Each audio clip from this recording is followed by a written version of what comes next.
মসজিদে আসলে মনে হয় মনে মনে এই চিন্তা রাখি, মসজিদে বসলে মনে হয় মনে মনে এই চিন্তা করি, 5 ওয়াক্ত নামাজ যারা মসজিদে এসে পড়ে আমরা মনে মনে চিন্তা করি যে আর গুনাহ করব না, আর গুনাহ করব না। কি বলেন, ঠিক না?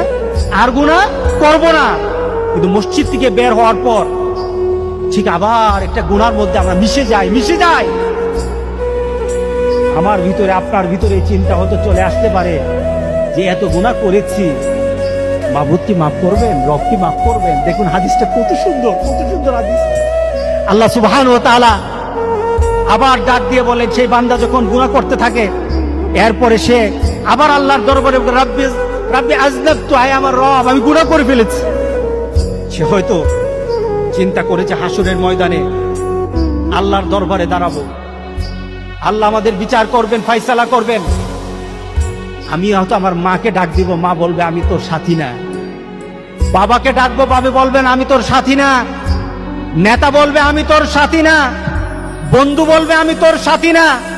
সবাই যেদিন ফিরিয়ে দিবে, আমি সেদিন কিভাবে বাঁচবো?